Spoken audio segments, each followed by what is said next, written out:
নমস্কার শ্রোতা বন্ধুরা, গল্প শুনতে আপনাদের সুস্বাগতম।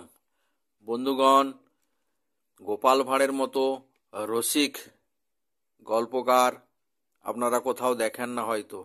আজ গোপাল ভাঁড়ের একটি মজার গল্প নিয়ে এসেছি। গল্পটির নাম গুলবাজ।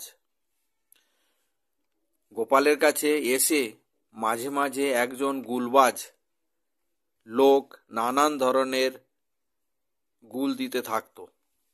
লোকটি রাজা কৃষ্ণচন্দ্রের আত্মীয় বলে গোপাল প্রথম প্রথম তাকে কোনো কিছু বলতো না, খুব আদর দিয়েই কথা বলতো। কিন্তু গোপাল আর সহ্য করতে পারল না। একদিন তার প্রতিফল দিয়েছিল। ভদ্রলোক গোপালকে একদিন বললে, জানো তো গোপাল ভাই, আমার মামার যা একখানা পেল্লাই লোহার কড়াই ছিল, তা বলতে গেলে একটা পুকুরের মতো। পুকুরই বা বলছি কেন, আকারে দিঘির মতো হবে।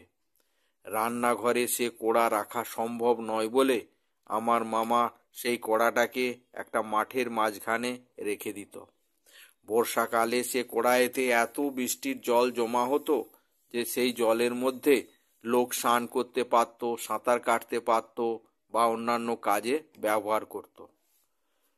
গোপালের খুব রাগ ধরল, এইরকম গুলবাজ লোক তাও আবার গোপালকে বলে।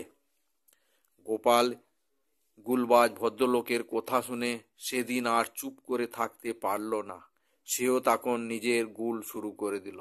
সে বললে, জানেন, আমার বড় মামা বর্ষা দিয়ে একটা বড় রুই মাছ ধরেছিল।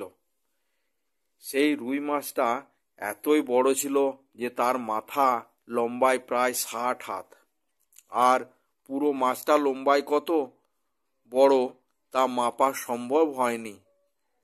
আমি সেই রুই মাছ ভাজা খেয়েছি। আহা, কি চমৎকার তার স্বাদ, যেন অমৃত। কি যে বলো, অত বড় রুই মাছ হতে পারে নাকি?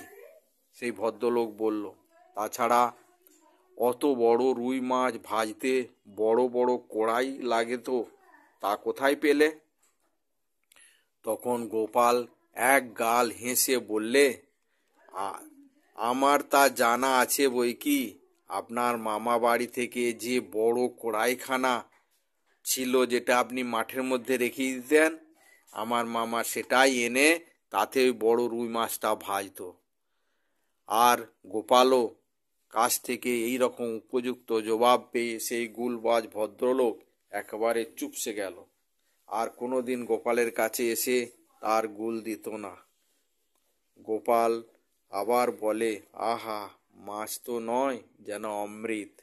এই কথা শুনে সে ভদ্রলোক আরও লজ্জিত হয়ে গেল এবং সে তখন থেকে কৃষ্ণনগরই ছেড়ে চলে গেল।